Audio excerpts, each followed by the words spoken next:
They're making the exhausting and dangerous journey up the Himalayan mountains in search of the world's most rare and expensive herb.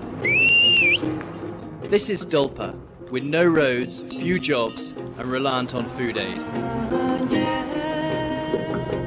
It's the poorest and least developed region of Nepal. The population here is about to triple, as more than 50,000 people travel along these trails. They've already been walking for 17 days, and for the next 6 weeks they'll be camping on these mountains to harvest Yasha Gamba, a valuable and extraordinary substance known as Himalayan Viagra, the herb of life. Entire villages migrate for the harvest, locking up their homes and leaving the schools deserted.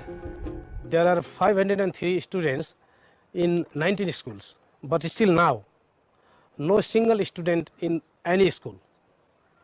All of the students are going collect Ersakumbo because Ersakumbo is important income source in Dolpo, for Dolpo. So they want to collect Ersakumbo and they earn money. How to earn money? Is it the holidays at the moment, or is this school term? No holidays, because all teachers are waiting for students. When they come back in school, they are waiting. In the rush, many ignore the dangers of altitude sickness.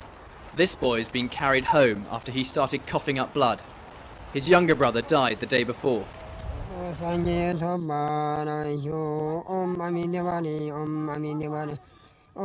The Buddhist Lama is praying for this man's soul in the next life. He died from exhaustion and cold.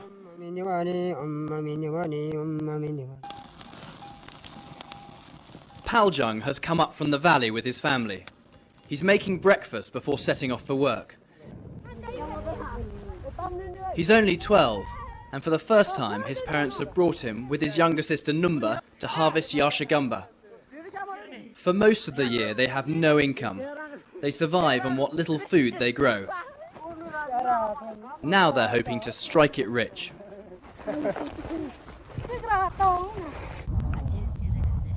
The dead caterpillars lie buried in the soil. All you can see from the surface are tiny brown stalks among the grass.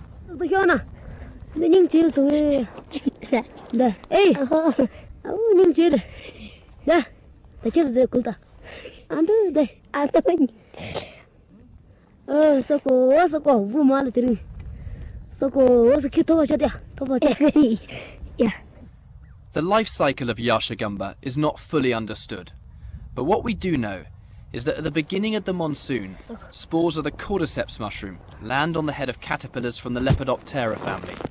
The parasite then works its way into the insect's brain, soaking up its energy before killing it.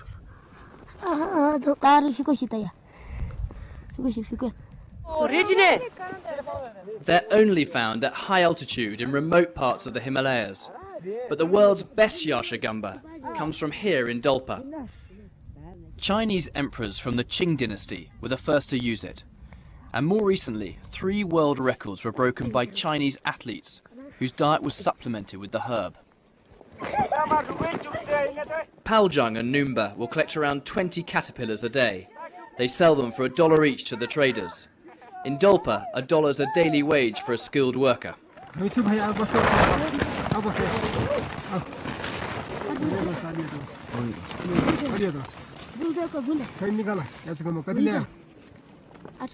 His family hopes to sell 1,000 caterpillars by the end of the season.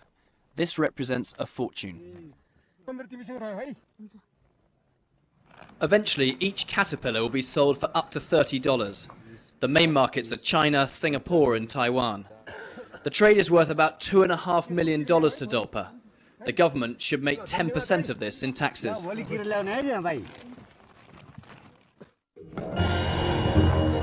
But the Maoist rebels who want to replace the monarchy with a communist republic have taken over most of Dolpa, forcing out the government agencies, destroying their buildings and killing their officials. Now they're taking the Yashagamba tax for themselves, starving the government of its income. This is Nepal's main Yashagamba exporter. He's come back home to Dolpa for the harvest. His business has been damaged by the Maoists. The Maoists make money out of trade of Yasagumba by imposing tax on the traders and by collecting entry and harvest permit to the harvesters, and by harvesting themselves, and by imposing fines to the harvesters and local people. And in last year's case, they made a huge amount of money by looting around 200 kgs of Yasagumba. With so many people on the mountain, the local Dolpali are furious that people from outside this area have come to harvest their Yashagamba.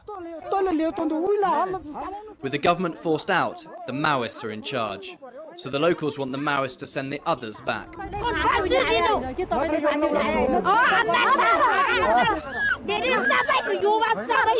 You might as well kill us all. How can we feed our children if you allow others in? She shouts. With feelings running high, the Maoists decide to confiscate the men's knives. The more people picking the crop, the more tax the Maoists can claim, so they're reluctant to turn anyone away. हुने कारण के भयो भने हाम्रो आन्दोलनलाई अगाडि बढाउने चीज यही भएको कारणले हाम्रो ठूलो महत्त्वपूर्ण चीज यही नै हो. Altogether, the Maoists earn more than $3 million a year from the herb. The funds pay for their army, which is cheap to run. These two soldiers, like many others, are volunteers. They don't wear uniform and expect locals to house and feed them. Their weapons are often basic, even homemade. Is that a grenade in your pocket? Yes, grenade. Can I see it? Yes. How are you going to use that? It is for fighting against the government. It's for fighting against the government. Yes. In Denai, one of the few government-controlled areas in Dolpa, the chief military official refuses to admit the Maoists are running the Yashagamba business. There is no any, Maoist interference, because we always provide the, high security, in this district. Because of that, there is no any, Maoist influence, in this, area, And if you go up to Upper Dolpa, is it... Well, we always monitor the situations. If we need, we will go in every part of the district, Right. So no problem. No problem. But the truth is, more than 90% of Yashagamba is smuggled out, with no tax paid to the government. And when people do pay the official tax, the Maoists punish them. One trader told me his donkeys were kidnapped. They were carrying his crop worth $1 million. 20 बाटोबाट खच्चरमा ल्याउने क्रममा मेरो आफ्नो 11 वटा खच्चर थियो. त्यही खच्चरमा ल्याउने क्रममा खच्चर सहित पनि माओवाद लियो, तर मेरो श्रीमतीलाई चाहिँ परिवारलाई केही पनि अमानवीय क्षति केही पनि गरेन. But despite the risks, it's still good business. The price of Yashagamba has soared in the last 10 years. It's up by a staggering 4,000%. It's now half the price of gold. A friend of mine who went to Japan and went to one restaurant where they were selling a vegetable soup with 3 Yashagamba floating on top, and the price was $100 per bowl of soup. Here in Kathmandu, the herb is processed and sold as a miracle health drink, and even as a treatment for cancer patients. It's only in the last 3 years that it's been legal to collect Yashagamba in Nepal. Until then, it was a protected species. Ooh, full power. The main property gives you, like it says, energy unlimited, so it works as a Viagra. So I call it a very natural Viagra from the Himalayas, So, man, makes you get really a little sexy, I guess.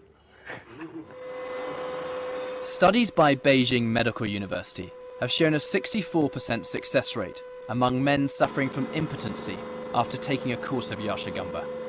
It's recommended that it's first dried, powdered and mixed with milk before being consumed 3 times a day. The Tibetans suggest combining it with sparrow's head and the urine of a snow frog. But whatever the concoction, the best thing is there's no side effects.